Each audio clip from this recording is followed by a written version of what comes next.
আসসালামু আলাইকুম প্রিয় দর্শক, স্বাগত জানাচ্ছি মুন নিউজ হাবের আজকের আয়োজনে। শুরুতেই সংবাদ শিরোনাম। প্রথমেই জানিয়ে দিব মুজতবা খামেনির এক্সের বরাতে নেতানিয়াহুর মৃত্যু নিয়ে যা জানা গেল। এখন থাকছে সাহস থাকলে ট্রাম্প পারস্য উপসাগরে জাহাজ পাঠিয়ে দেখাক, আইআরজিসি। জানিয়ে দিব নেতানিয়াহুর কফির ভিডিও ডিপফেক দাবি, মুখ খুলল ইসরায়েল। এবং সর্বশেষ থাকছে যুদ্ধ বন্ধে প্রস্তুত নয় ইরান, তবে আলোচনা চলছে, জানালেন ট্রাম্প। এতক্ষণ শুনছিলেন সংবাদ শিরোনাম, এখন থাকছে বিস্তারিত। মার্কিন প্রেসিডেন্ট ডোনাল্ড ট্রাম্প সম্প্রতি দাবি করেছিলেন যে ইরানের নৌ সক্ষমতা প্রায় সম্পূর্ণভাবে ধ্বংস হয়ে গেছে। তবে এই দাবিকে সরাসরি প্রত্যাখ্যান করেছে ইসলামিক রেভলিউশনারি গার্ড কোর বা আইআরজিসি। সংস্থাটির পক্ষ থেকে দেওয়া এক কঠোর প্রতিক্রিয়ায় বলা হয়েছে, ইরানের সামরিক শক্তি সম্পর্কে যুক্তরাষ্ট্রের এই মন্তব্য বাস্তবতার সঙ্গে সম্পূর্ণ অসামঞ্জস্যপূর্ণ এবং তা শুধুমাত্র রাজনৈতিক প্রচারণার অংশ। আইআরজিসির মুখপাত্র ব্রিগেডিয়ার জেনারেল আলী মোহাম্মদ নাইনি এক বিবৃতিতে বলেন, যদি যুক্তরাষ্ট্র সত্যিই মনে করে যে ইরানের নৌবাহিনী ধ্বংস হয়ে গেছে, তাহলে তারা যেন সাহস করে পারস্য উপসাগরে তাদের যুদ্ধজাহাজ পাঠায়। তিনি বলেন, ইরান তার সামুদ্রিক প্রতিরক্ষা সক্ষমতা সম্পূর্ণভাবে বজায় রেখেছে এবং প্রয়োজন হলে যে কোনো আগ্রাসনের জবাব দিতে প্রস্তুত। ইরানের আধা সরকারি সংবাদ সংস্থা তাসনিম নিউজ এজেন্সি জানিয়েছে, গত সোমবার দেওয়া ওই বিবৃতিতে জেনারেল নাইনি বিশেষভাবে উল্লেখ করেন যে গুরুত্বপূর্ণ কৌশলগত জলপথ স্ট্রেইট অব হরমুজ বর্তমানে ইরানের পূর্ণ নিয়ন্ত্রণে রয়েছে। তিনি বলেন, এই প্রণালী বিশ্বের অন্যতম গুরুত্বপূর্ণ জ্বালানি পরিবহন পথ এবং এখানে যে কোনো ধরনের উস্কানি বা সামরিক পদক্ষেপের কঠোর জবাব দেওয়া হবে। জেনারেল নাইনি ট্রাম্পের বক্তব্যকে ব্যঙ্গ করে বলেন, ট্রাম্প তো দাবি করেছেন যে ইরানের নৌবাহিনী ধ্বংস হয়ে গেছে। যদি সত্যিই তাই হয়ে থাকে, তাহলে তিনি যেন তার নৌবহর পারস্য উপসাগরে পাঠিয়ে পরীক্ষা করে দেখেন। তার এই বক্তব্য স্পষ্টভাবে যুক্তরাষ্ট্রের প্রতি একটি সরাসরি চ্যালেঞ্জ হিসেবে দেখা হচ্ছে। এদিকে চলমান আঞ্চলিক উত্তেজনার মধ্যে ইরান তাদের সামরিক অভিযান সম্পর্কেও কিছু তথ্য প্রকাশ করেছে। আইআরজিসির মুখপাত্র জানান, সংঘাত শুরুর পর থেকে আমেরিকান ও জায়নিস্ট লক্ষ্যবস্তুর বিরুদ্ধে ইরান প্রায় ৭০০টি ক্ষেপণাস্ত্র নিক্ষেপ করেছে। পাশাপাশি প্রায় ৩৫০০ ড্রোন ব্যবহার করা হয়েছে বিভিন্ন সামরিক অভিযানে। এসব হামলা মূলত যুক্তরাষ্ট্র ও ইসরায়েল সংশ্লিষ্ট সামরিক স্থাপনা ও কৌশলগত লক্ষ্যবস্তুকে লক্ষ্য করে পরিচালিত হয়েছে বলে দাবি করা হয়েছে। নাইনি আরও বলেন, এখনও পর্যন্ত ইরান তাদের সবচেয়ে শক্তিশালী অস্ত্র ব্যবস্থাগুলো ব্যবহারই করেনি। তার ভাষায়, ইরানের কাছে এমন অনেক সক্ষমতা রয়েছে যা এখনও যুদ্ধক্ষেত্রে ব্যবহার করা হয়নি। যদি পরিস্থিতি আরও জটিল হয়ে ওঠে, তাহলে সেই শক্তিও প্রয়োগ করা হবে। তিনি সতর্ক করে বলেন, ইরানের লক্ষ্য পূরণ না হওয়া পর্যন্ত এবং শত্রুপক্ষকে সম্পূর্ণভাবে প্রতিহত না করা গেলে এই সামরিক অভিযান থামবে না। আইআরজিসি মনে করে, তাদের সামরিক পদক্ষেপ মূলত প্রতিরক্ষামূলক এবং আঞ্চলিক নিরাপত্তা নিশ্চিত করার অংশ। বিশ্লেষকদের মতে, এই ধরনের কড়া বক্তব্য মধ্যপ্রাচ্যে চলমান উত্তেজনাকে আরও বাড়িয়ে তুলতে পারে, বিশেষ করে পারস্য উপসাগর ও হরমুজ প্রণালীকে ঘিরে যে কোনো সামরিক সংঘর্ষ বৈশ্বিক জ্বালানি বাজারেও বড় ধরনের প্রভাব ফেলতে পারে। ফলে যুক্তরাষ্ট্র ও ইরানের মধ্যে বাড়তে থাকা এই বাকযুদ্ধ ভবিষ্যতে সামরিক উত্তেজনায় রূপ নেবে কিনা তা এখন আন্তর্জাতিক রাজনীতির একটি গুরুত্বপূর্ণ প্রশ্ন হয়ে দাঁড়িয়েছে। চলমান ইরান ইসরায়েল সংঘাতের প্রেক্ষাপটে সামাজিক যোগাযোগ মাধ্যমে একটি স্ক্রিনশট ছড়িয়ে দাবি করা হচ্ছে, ইরানের বর্তমান সর্বোচ্চ নেতা মুজতবা খামেনি সামাজিক যোগাযোগ মাধ্যম এক্সে সাবেক টুইটারে পোস্ট করে ইসরায়েলের প্রধানমন্ত্রী বেনিয়ামিন নেতানিয়াহুর মৃত্যুর তথ্য নিশ্চিত করেছেন। প্রচারিত স্ক্রিনশটে দেখা যায়, মুজতবা খামেনি নামে একটি এক্স অ্যাকাউন্ট থেকে করা একটি পোস্টে লেখা রয়েছে, নেতানিয়াহুর মৃত্যুর খবরটি নিশ্চিত করা হয়েছে। Fact check. রিউমার স্ক্যানার টিমের অনুসন্ধানে জানা যায়, মুজতবা খামেনি সামাজিক যোগাযোগ মাধ্যম এক্সে বেনিয়ামিন নেতানিয়াহুর মৃত্যুর তথ্য নিশ্চিত করে কোনো পোস্ট করেননি। প্রকৃতপক্ষে উক্ত দাবিতে যে স্ক্রিনশটটি প্রচার করা হচ্ছে, সেটি মুজতবা খামেনির নামে খোলা একটি প্যারোডি অ্যাকাউন্ট থেকে করা পোস্টের স্ক্রিনশট। উক্ত অ্যাকাউন্টটির সঙ্গে মুজতবা খামেনির কোনো সংশ্লিষ্টতা নেই।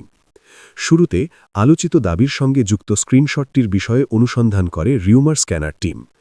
অনুসন্ধানে মুজতবা খামেনি নামে একটি এক্স অ্যাকাউন্ট থেকে গত ১৩ মার্চ প্রচারিত একটি পোস্ট পাওয়া যায়। পরবর্তীতে মুজতবা খামেনি নামে এক্স অ্যাকাউন্টটি পর্যবেক্ষণ করে দেখা যায় ইতোমধ্যে অ্যাকাউন্টটির নাম পরিবর্তন করা হয়েছে। অ্যাকাউন্টটির অ্যাবাউট সেকশনের তথ্য অনুযায়ী চলতি মাসেই এ নাম পরিবর্তন করা হয়। এছাড়া অ্যাকাউন্টটির বায়োটে এটিকে একটি কমেন্টারি অ্যাকাউন্ট হিসেবেও উল্লেখ করা রয়েছে। পাশাপাশি অ্যাকাউন্টটির ইউজার নেম লক্ষ্য করলে দেখা যায় মিস্টার খামেনি স্পুফ। এখানে স্পুফ শব্দটি ব্যবহারের মাধ্যমে বোঝানো হয়েছে যে এটি মূল ব্যক্তির অফিসিয়াল অ্যাকাউন্ট নয়, বরং তার পরিচয় অনুকরণ করে তৈরি একটি ব্যঙ্গ বা অনুকরণধর্মী অ্যাকাউন্ট। এরপর মুজতবা খামেনির মূল অ্যাকাউন্টটি খুঁজে পাওয়া যায়। সেটি বিশ্লেষণ করে এমন কোনো পোস্ট খুঁজে পাওয়া যায়নি। এছাড়া মুজতবা খামেনি এমন পোস্ট করলে তা গণমাধ্যমে ফলাও করে সংবাদ আকারে প্রকাশ করা হতো, কিন্তু প্রাসঙ্গিক কিওয়ার্ড সার্চ করে গণমাধ্যমে এ সংক্রান্ত কোনো তথ্য পাওয়া যায়নি। সুতরাং মুজতবা খামেনির নামে খোলা একটি ভুয়ো অ্যাকাউন্ট থেকে করা নেতানিয়াহুর মৃত্যু সংক্রান্ত পোস্টকে মুজতবা খামেনির করা পোস্ট দাবি করে প্রচার করা হচ্ছে, যা সম্পূর্ণ মিথ্যা। ইসরায়েলের প্রধানমন্ত্রী বেঞ্জামিন নেতানিয়াহুকে ঘিরে সামাজিক যোগাযোগ মাধ্যমে সম্প্রতি একটি ভিডিও ব্যাপক বিতর্কের জন্ম দিয়েছে। ভিডিওটিতে দেখা যায় তিনি জেরুজালেমের একটি ক্যাফেতে বসে কফি পান করছেন এবং সমালোচকদের উদ্দেশ্যে হাস্যরসাত্মক ভঙ্গিতে বিভিন্ন মন্তব্য করছেন। তবে ভিডিওটি প্রকাশের পরপরে অনলাইনে নানা ধরনের গুজব ছড়িয়ে পড়ে। কেউ কেউ দাবি করেন এটি আসল নয়, বরং কৃত্রিম বুদ্ধিমত্তা দিয়ে তৈরি একটি ডিপ ফেক ভিডিও। এই বিতর্কের জবাবে সরাসরি প্রতিক্রিয়া জানিয়েছে ইসরায়েলি প্রধানমন্ত্রীর দফতর। তাদের বক্তব্য অনুযায়ী ভিডিওটি সম্পূর্ণ সত্য এবং প্রধানমন্ত্রী সম্পূর্ণ সুস্থ ও স্বাভাবিক আছেন।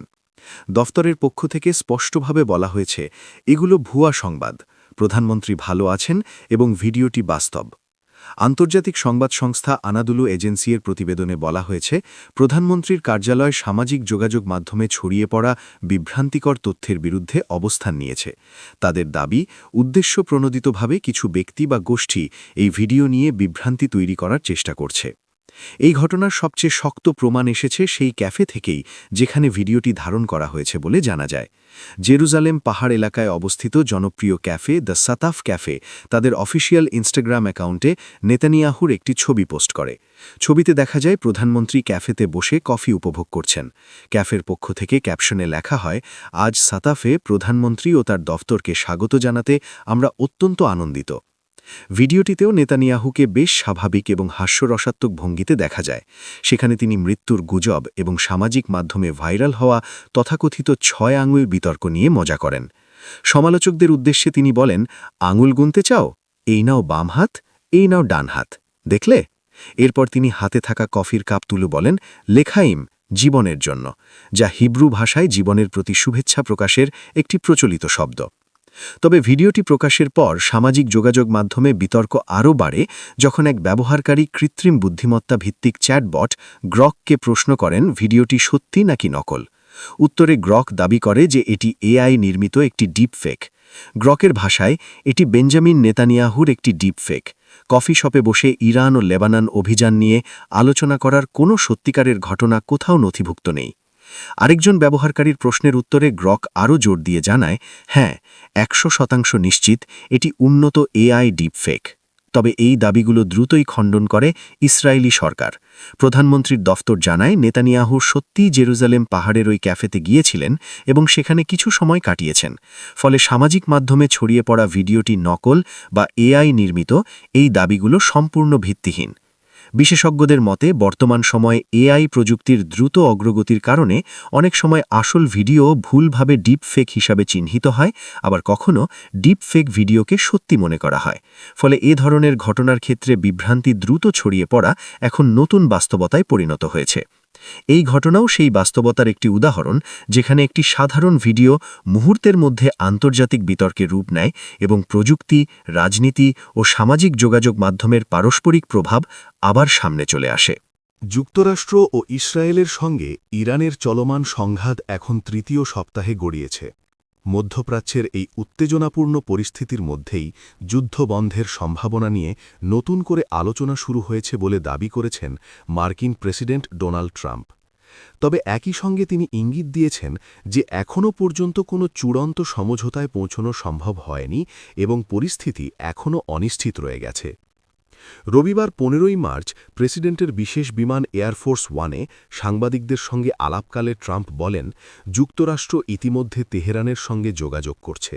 তিনি বলেন, হ্যাঁ, আমরা তাদের সঙ্গে কথা বলছি। যদিও আলোচনার প্রকৃতি বা কোন পর্যায়ে তা চলছে সে বিষয়ে তিনি বিস্তারিত কিছু জানাননি। ট্রাম্প আরও বলেন, তার মতে ইরান এখনও পুরোপুরি কোনো চুক্তিতে পৌঁছানোর জন্য প্রস্তুত নয়। তবে তিনি দাবি করেন তেহরান খুব দ্রুতই সেই অবস্থার কাছাকাছি চলে এসেছে। তার ভাষায়, আমার মনে হয় না তারা এখনও চুক্তির জন্য পুরোপুরি প্রস্তুত, কিন্তু তারা খুব কাছাকাছি পৌঁছে গেছে। একই সঙ্গে ট্রাম্প দাবি করেন বর্তমান পরিস্থিতিতে ইরান একটি চুক্তির জন্য মরিয়া হয়ে আছে। তবে আশ্চর্যের বিষয় হল তিনি নিজেই সম্ভাব্য চুক্তি নিয়ে কিছুটা দ্বিধা প্রকাশ করেন। ট্রাম্প বলেন, আমি নিশ্চিত নই যে আমি এখনই কোনো চুক্তি করতে চাই কিনা, কারণ প্রথমত আপনি ঠিক কার সঙ্গে কথা বলছেন সেটাই নিশ্চিত নয়, তাদের অধিকাংশ নেতৃত্বই তো নিহত হয়েছে। তার এই মন্তব্য মূলত সাম্প্রতিক সংঘাতের শুরুর দিকে ইরানের নেতৃত্বে বড় ধরনের ক্ষয়ক্ষতির ইঙ্গিত দেয়। যুদ্ধের প্রথম দিকে ইরানের বহু উচ্চপদস্থ সামরিক ও রাজনৈতিক কর্মকর্তার নিহত হওয়ার খবর আন্তর্জাতিক গণমাধ্যমে আলোচিত হয়েছিল। তবে ট্রাম্পের এই বক্তব্যের সম্পূর্ণ বিপরীত অবস্থান নিয়েছে তেহরান। ইরানের পররাষ্ট্রমন্ত্রী আব্বাস আরাগচি যুক্তরাষ্ট্রের সঙ্গে কোনো আলোচনা চলছে এই দাবিকে সরাসরি অস্বীকার করেছেন। তিনি মার্কিন সংবাদমাধ্যম সিবিএস নিউজের জনপ্রিয় অনুষ্ঠান ফেস দ্য নেশনে দেওয়া এক সাক্ষাৎকারে বলেন, আমেরিকানদের সঙ্গে কথা বলার কোনো কারণ আমরা দেখছি না। আরাগচি আরও অভিযোগ করেন, যুক্তরাষ্ট্র যখন ইরানের ওপর হামলার প্রস্তুতি নিচ্ছিল তখনও দুই দেশের মধ্যে আলোচনা চলছিল। তার মতে সেই অভিজ্ঞতা ইরানের জন্য মোটেও সুখকর ছিল না। তিনি বলেন, যখন তারা আমাদের ওপর হামলা চালানোর সিদ্ধান্ত নিচ্ছিল তখনও আমরা তাদের সঙ্গে আলোচনায় ছিলাম।